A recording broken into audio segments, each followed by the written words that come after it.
आइए, स्वागत है आप सबका उत्कर्ष क्लासेस ऑफ सोशोलॉजी में।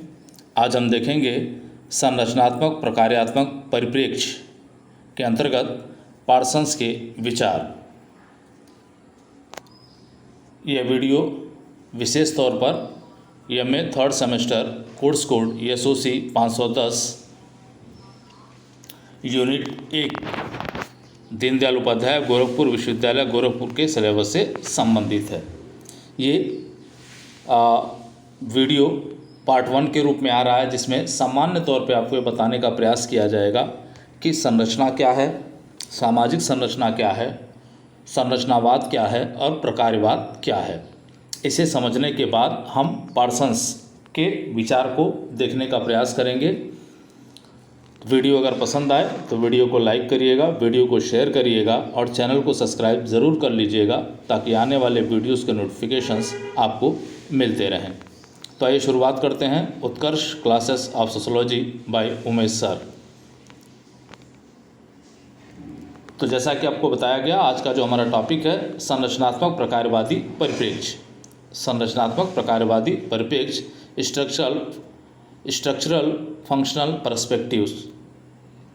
यहाँ देखिए, संरचनात्मक प्रकार्यवादी परिप्रेक्ष्य समाजशास्त्र और मानव शास्त्र में प्रयोग की जाने वाली प्रमुख अध्ययन उपागम या पद्धति है। इस पद्धति या उपागम का विकास उद्विकासवाद, ऐतिहासिक एवं तुलनात्मक पद्धति की प्रतिक्रिया के फलस्वरूप हुआ है। अब यहाँ हम देखें तो संरचनात्मक प्रकार्यवादी जो परिप्रेक्ष्य है वो समाजशास्त्र और मानव शास्त्र में प्रयोग की जाने वाली एक अध्ययन पद्धति है। इसके माध्यम से हम समाज या सामाजिक घटनाओं के बारे में अध्ययन करते हैं और इस उपागम का जो विकास हुआ, इस पद्धति का जो विकास हुआ है वो उद्विकासवादी पद्धति, ऐतिहासिक पद्धति और तुलनात्मक पद्धति के प्रतिक्रिया के स्वरूप हुआ है। इस पद्धति को प्राणी शास्त्र या जीव विज्ञान से समाज शास्त्र में लाने का श्रेय हर्बर्ट स्पेंसर को है, परंतु इस पद्धति का सुचारू रूप से विकास सन 1906 में हुआ।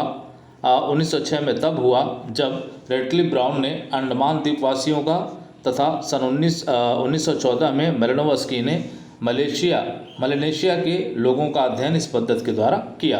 अब हम यहाँ देखें तो जो ये अध्ययन पद्धति है या संरचनात्मक प्रकार्यवादी जो अध्ययन पद्धति है, इस पद्धति को प्राणी शास्त्र या जीव विज्ञान से समाज शास्त्र में लाने का श्रेय हर्बर्ट स्पेंसर को जाता है। इसका मतलब यह है कि ये जो अध्ययन पद्धति है वो प्राणी शास्त्र से संबंधित अध्ययन पद्धति है और प्राणी शास्त्र से इसको समाज शास्त्र में लाने का श्रेय हर्बर्ट स्पेंसर को है। लेकिन इस पद्धति का सुचारू रूप से विकास तब से माना जाता है जब 1906 में रेडक्लिफ ब्राउन ने क्या किया, अंडमान द्वीपवासियों का इसी पद्धति से अध्ययन किया तथा 1914 में मेलिनोवस्की ने जो है मलेशिया के लोगों का इसी पद्धति से अध्ययन किया। चलिए आगे चलते हैं, हम देखते हैं। इस पद्धति द्वारा यह जानने का प्रयास किया जाता है कि किसी व्यवस्था की वह विभिन्न अंग या इकाइयाँ कौन सी हैं जिससे कि सामाजिक व्यवस्था की संरचना हुई है तथा उस व्यवस्था को बनाए रखने में उसकी इकाइयाँ किस प्रकार का योगदान कर रही हैं।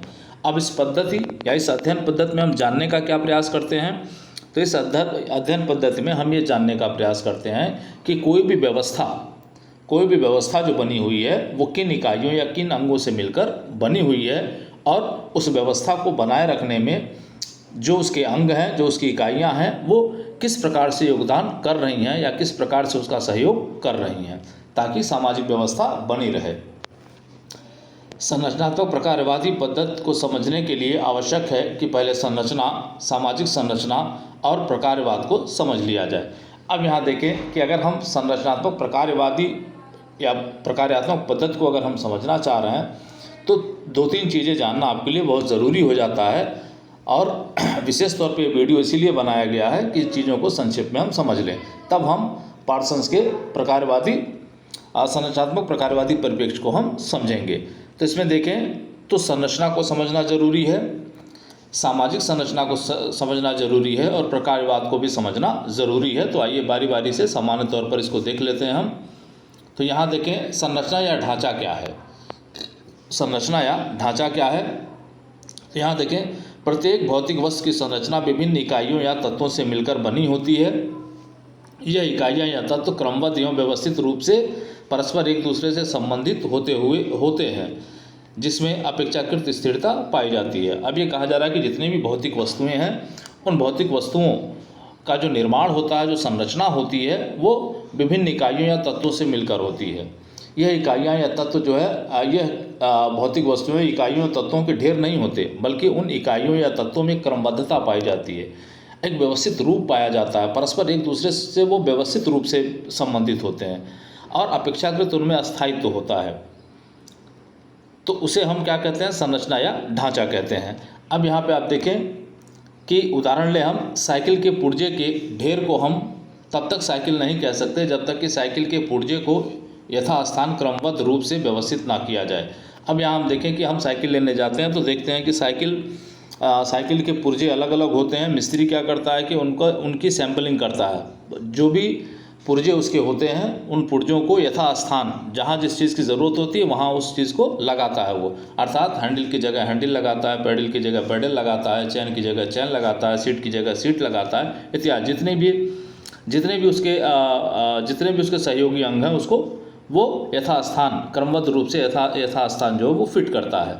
साइकिल के सभी पुर्जों को व्यवस्थित रूप से क्रमबद्ध करने के बाद जो बाह्य आकृति या स्वरूप निकल कर आता है वह साइकिल कहलाता है। अब जब सारी चीज़ों, सारे अंगों को या सारी इकाइयों के साइकिल को जब व्यवस्थित कर दिया जाता है, या यूँ कह लें कि सारे पुर्जों को जब व्यवस्थित कर दिया जाता है, तो उसका एक ढांचा या आकार निकल के आता है। उस ढांचा या आकार को हम क्या कहते हैं? साइकिल कहते हैं।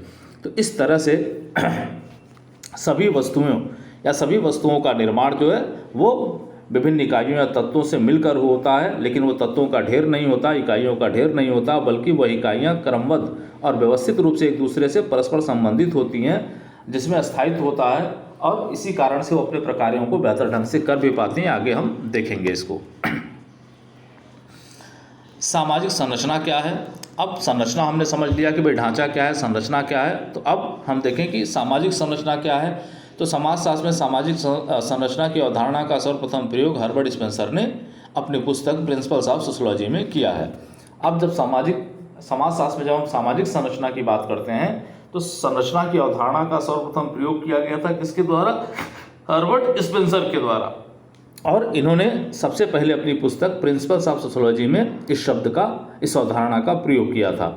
हम ये भी जानते हैं कि प्रिंसिपल्स ऑफ सोशियोलॉजी जो है समाजशास्त्र की पहली पुस्तक मानी जाती है। दुर्खीम ने भी अपनी पुस्तक the rules of sociological method में इस अवधारणा का प्रयोग किया है।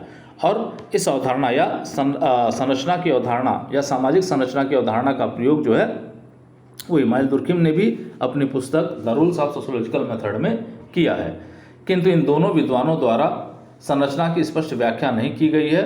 इस अवधारणा पर विस्तृत विचार प्रकट करने वाले विचारकों में Radcliffe Brown, Malinowski, Karl Mannheim, Nadel, Merton, Parsons, Johnson तथा मैकाइवर आदि प्रमुख हैं। अब यहाँ देखें कि इन लोगों ने सबसे पहले चर्चा तो किया था सामाजिक संरचना की अवधारणा का, लेकिन इन्होंने जो संरचना को बहुत स्पष्ट या सामाजिक संरचना को बहुत स्पष्ट नहीं किया इन्होंने। और इस अवधारणा पर जो विस्तृत विचार प्रकट होते हैं वो प्रकट होते हैं रेटक्लिफ ब्राउन द्वारा, मेलिनोवस्की का नाम आता है, कार्ल मैनहीम का नाम आता है, नाडेल का आता है, मर्टन का आता है, पार्सन्स का, जॉनसन और मैकाइवर का नाम आ जाता है, जिन्होंने सामाजिक संरचना के बारे में अपने विस्तृत विचार जो है वो प्रकट किए हैं। अब यहाँ देखें कि जिस प्रकार प्रत्येक शरीर एवं भौतिक वस्तुओं की संरचना विभिन्न इकाइयों या तत्वों के क्रमबद्ध एवं व्यवस्थित संयोजन से होता है, ठीक उसी प्रकार सामाजिक संरचना का निर्माण भी विभिन्न सामाजिक इकाइयों जैसे आर्थिक, सामाजिक, सांस्कृतिक, राजनीतिक आदि के क्रमबद्ध एवं व्यवस्थित संयोजन से बनता है। इसी क्रमबद्ध एवं व्यवस्थित संयोजन के बाह्य स्वरूप को हम सामाजिक संरचना कहते हैं। अब ये कहा जा रहा है कि भाई जिस प्रकार से शरीर या भौतिक वस्तुओं की संरचना, जिस प्रकार से हमारे शरीर या भौतिक वस्तुओं की संरचना विभिन्न इकाइयों या तत्वों के क्रमबद्ध एवं व्यवस्थित संयोजन से बनता है, विभिन्न इकाइयाँ हैं वो क्रमबद्ध और व्यवस्थित संयोजन करती हैं, तो हमारी संरचना या बाह्य संरचना का जो निर्माण होता है, बाह्य आकृति का जो निर्माण होता है उसी को हम संरचना कहते हैं। ठीक उसी प्रकार सामाजिक संरचना का भी निर्माण होता है। वैसे ही कहा जा रहा है कि सामाजिक संरचना का भी निर्माण विभिन्न प्रकार की इकाइयों से होता है। जैसे आप देखें आर्थिक, सामाजिक, सांस्कृतिक, राजनीतिक आदि जो इकाइयां हैं वो क्रमबद्ध एवं व्यवस्थित रूप से संयोजित होती हैं और इस संयोजन की वजह से जो आकार या आकृति निकल कर या वह स्वरूप निकल कर आता है उसी को हम जो है सामाजिक संरचना कहते हैं। तो ठीक ये बातें हैं कि भाई हमारा शरीर भी विभिन्न इकाइयों से मिलकर बना हुआ है, और साथ ही साथ अगर किसी भी भौतिक वस्तु को देखें तो वो भी विभिन्न इकाइयों से मिलकर बना हुआ है। तो ठीक उसी प्रकार से समाज भी विभिन्न इकाइयों के संयोजन से बना हुआ है, जो क्रमबद्ध और व्यवस्थित रूप से संयोजित होते हैं, परस्पर एक दूसरे से संबंधित होते हैं। तो उनसे उन्हीं संयोजनों की वजह से जो बाह्य स्वरूप निकल के आता है, बाहरी ढांचा जो निकल के आता है, उसी को हम क्या कहते हैं, सामाजिक संरचना कहते हैं। आइए अगला देखें हम जो है कि भाई प्रकारवाद क्या है। तो देखें प्रकारवाद का इतिहास बहुत लंबा है। इसका जन्म जीव विज्ञान में होता है, फिर ये मनोविज्ञान एवं सांस्कृतिक मानवशास्त्र से होता हुआ समाजशास्त्र में प्रवेश करता है। आप प्रकारवाद के इतिहास को देखें तो प्रकारवाद का इतिहास बहुत लंबा कहा जा रहा है, और इसका जन्म कहाँ हुआ, तो जीव विज्ञान में हुआ। और जीव विज्ञान से इसको जो है समाजशास्त्र में लाने का श्रेय किसको जाता है, तो वो जाता है हर्बर्ट स्पेंसर को। लेकिन ये जो अध्ययन पद्धति है वो मनोविज्ञान, पहले मनोविज्ञान, फिर मनोविज्ञान से ये जो सांस्कृतिक मानवशास्त्र से होता हुआ फिर ये समाजशास्त्र में प्रवेश करता है। प्रकारवाद का सर्वप्रथम उल्लेख उद्विकासवादी विद्वान हर्बर्ट स्पेंसर की पुस्तक प्रिंसिपल्स ऑफ सोशियोलॉजी में मिलता है। पहले भी आपको बताया गया कि प्रकारवाद का जो प्रथम उल्लेख मिलता है वो हर्बर्ट स्पेंसर की पुस्तक प्रिंसिपल्स ऑफ सोशियोलॉजी में मिलता है। संभवतः इसीलिए जोनाथन टर्नर ने स्पेंसर को पहला सच्चा समाजशास्त्री प्रकारवादी माना है, और इसी कारण से एक विचारक है जोनाथन टर्नर, ये जो है स्पेंसर को पहला सच्चा समाजशास्त्री प्रकारवादी मानते हैं। किंतु प्रकारवाद को वैज्ञानिक रूप से प्रतिष्ठित करने का श्रेय इमानुएल दुर्खिम को जाता है। अब जो ये प्रकारवादी अध्ययन का जो प्रकारवादी परिप्रेक्ष्य है उसको वैज्ञानिक रूप से जो प्रतिष्ठा दिलाने का काम किया उसे इमानुएल दुर्खिम ने किया है, जिन्होंने अपनी पुस्तक the division of labour in society और the rules of sociological method में प्रकारवाद की विस्तृत विवेचना प्रस्तुत की। और दुर्खिम ने क्या किया जो है कि प्रकारवाद की विस्तृत विवेचना जो है अपनी महत्वपूर्ण पुस्तक the division of labour in society तथा the rules of sociological method दोनों में विस्तृत रूप से किया है। जबकि प्रकारवाद को व्यवस्थित रूप में अंतर्राष्ट्रीय समाजशास्त्रीय जगत में फैलाने का श्रेय मर्नोवस्की और रेडक्लिफ ब्राउन को जाता है। और इस प्रकारवाद को व्यवस्थित रूप से पूरी दुनिया में फैलाने का श्रेय किसको जाता है, तो यहाँ देखें मर्नोवस्की और प्रकारवादी जो मानवशास्त्री हैं, इन दोनों विचारकों को दिया जाता है कि इन्होंने प्रकारवाद को पूरी दुनिया में या अंतर्राष्ट्रीय जगत में फैलाया इसको। अगला देखें, स्पेंसर ने सायो तथा समाज में कुछ आधारभूत समानताओं का उल्लेख किया था। जो स्पेंसर हैं जिन्होंने पहली बार जो है सामाजिक संरचना की अवधारणा दिया था, उन्होंने जो है सावयव और समाज के कुछ शरीर और समाज में कुछ आधारभूत समानताओं एवं अंतर का उल्लेख किया था। इन्होंने वह समाज को सावयव की भांति एक अखंड व्यवस्था मानते हैं। स्पेंसर शरीर की तरह से ही समाज को भी एक अखंड व्यवस्था मानते हैं। जिस प्रकार से शरीर का निर्माण कई अंगों से मिलकर होता है और यह अंग परस्पर एक दूसरे से क्रमबद्ध या व्यवस्थित रूप से जुड़े होते हैं, प्रत्येक अंग का शरीर में एक विशिष्ट कार्य होता है। विभिन्न अंगों द्वारा अपने लिए निर्धारित प्रकारों को करते हुए शरीर रूपी व्यवस्था को बनाए रखने या संचालित करने में महत्वपूर्ण भूमिका निभाती हैं। अब ये कहते हैं कि जिस प्रकार से शरीर का निर्माण कई अंगों से मिलकर बना होता है और ये अंग परस्पर एक दूसरे से क्रमबद्ध एवं व्यवस्थित रूप से जुड़े होते हैं, अव्यवस्थित रूप से नहीं जुड़े थे बल्कि क्रमबद्ध एवं व्यवस्थित रूप से जुड़े होते हैं। और प्रत्येक अंग का, शरीर के प्रत्येक अंग का अपना एक विशेष कार्य होता है, और विभिन्न अंगों द्वारा अपने लिए निर्धारित प्रकारों को करते हुए, और प्रत्येक अंग क्या करते हैं कि भाई अपने लिए निर्धारित या स्वयं के लिए जो निर्धारित प्रकार होते हैं उस प्रकार को करते हुए वो शरीर रूपी व्यवस्था को बनाए रखने एवं संचालित करने में अपनी महत्वपूर्ण भूमिका निभाते हैं। जैसे अगर हम उदाहरण देखें शरीर के विभिन्न अंगों की अगर हम बात करें, जैसे आप हृदय की बात करें तो हृदय एक प्रमुख इकाई है शरीर या अंग का आपके, और उसका अपना विशिष्ट प्रकार है। वो क्या करता है कि रक्त को पंप करता है जो है। अब उसका अपना एक विशेष कार्य है, वो क्या करता है कि संपूर्ण शरीर रूपी व्यवस्था को बनाए रखने के लिए वो अपने विशेष प्रकार के कार्य को लगातार करता रहता है, वो पंप करता रहता है। उसी तरह देखिए आप फेफड़े का अपना विशेष कार्य है कि वो क्या करता है कि बाहर से हवा लेता है, ऑक्सीजन उसमें से निकालता है, बाकी कार्बन डाइऑक्साइड छोड़ देता है। तो ये उसका अपना प्रकार है, वो करता रहता है, जिससे कि शरीर रूपी व्यवस्था वो संचालित होती रहे। तो इसी प्रकार देखें तो प्रत्येक अंग का अपना अलग अलग प्रकार होता है, कार्य होता है, जो उस व्यवस्था को बनाए रखने के लिए वो स्वयं अपने द्वारा निर्धारित प्रकारों को करते रहते हैं। चलिए आगे देखें हम। तो यहाँ यही बात समाज पर भी लागू होता है। समाज का निर्माण भी विभिन्न इकाइयों या तत्वों से मिलकर होता है। जैसे शरीर का निर्माण विभिन्न इकाइयों से मिलकर होता है, वैसे ही समाज का भी निर्माण विभिन्न इकाइयों से मिलकर होता है। और यह अंग परस्पर एक दूसरे से क्रमबद्ध व्यवस्थित रूप से जुड़े होते हैं। और जितनी भी इकाइयाँ होती हैं समाज की, वो सभी इकाइयाँ परस्पर एक दूसरे से व्यवस्थित रूप से या क्रमबद्ध और व्यवस्थित रूप से जुड़ी होती हैं। सामाजिक व्यवस्था का निर्माण करने वाली प्रत्येक इकाइयों का अपना एक विशेष प्रकार होता है।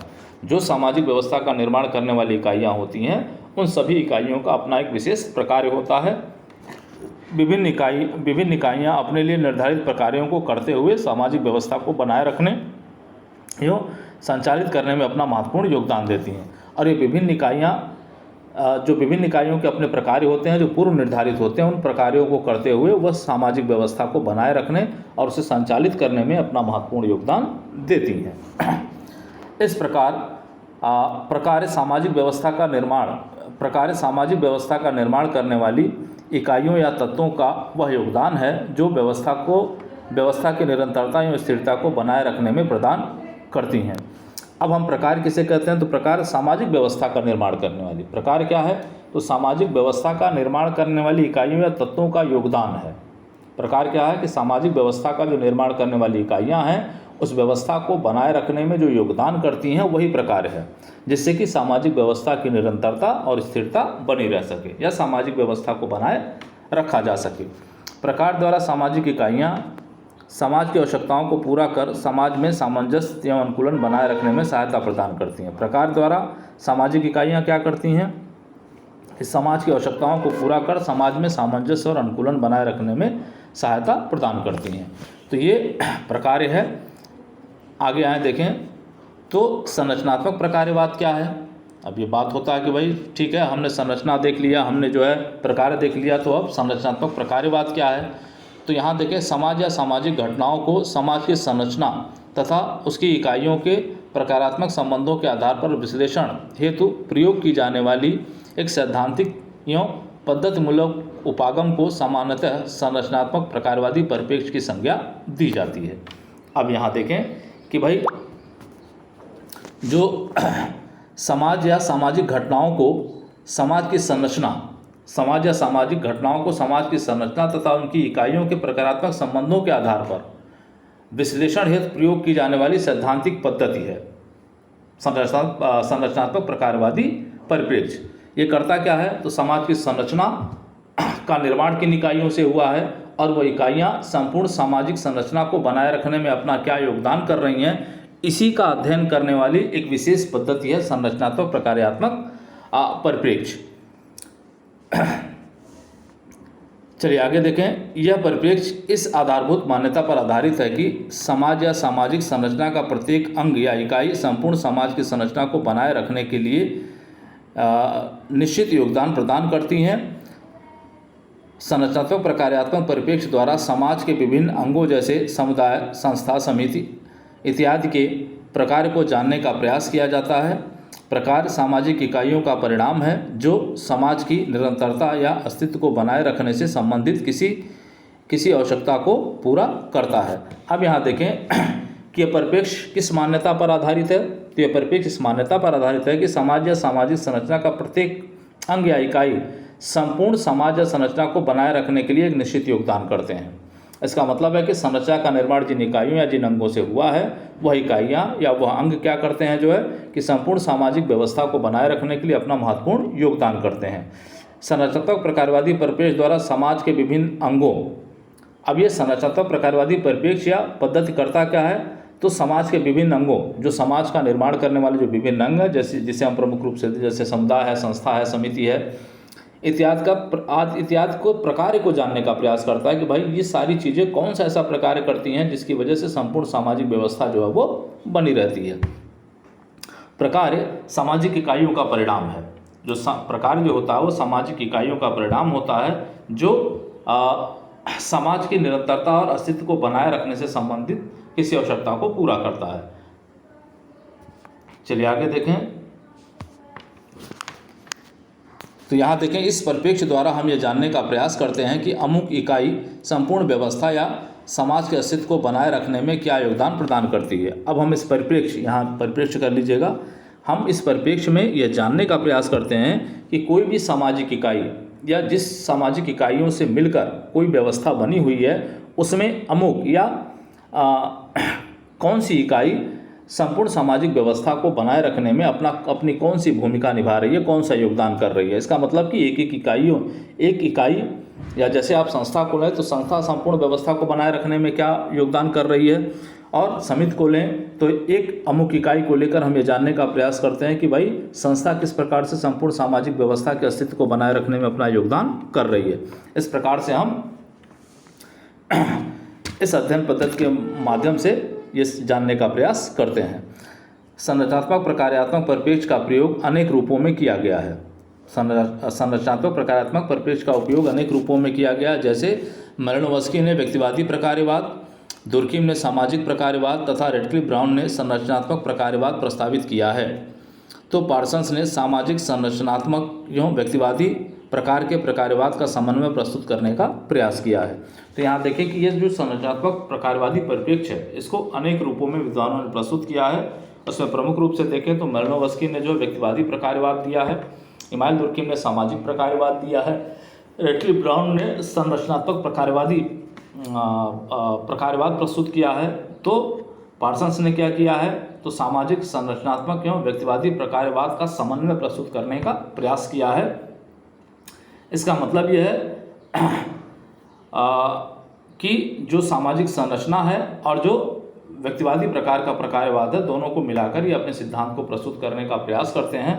तो यही चीज़ हमें पार्सन्स का देखना है कि पार्सन्स का सामाजिक संरचनात्मक प्रकार्यवादी परिप्रेक्ष्य क्या है, जो अगले वीडियो या अगले पार्ट में हम इसको देखेंगे। क्योंकि ये वीडियो बड़ा हो रहा था तो ये सामान्य तौर पे आपको ये बताने का प्रयास किया गया कि भाई हम संरचना किसे कहते हैं, सामाजिक संरचना क्या है, संरचनावाद क्या है, प्रकार्यवाद क्या है, ये हमने आपको बताने का प्रयास किया।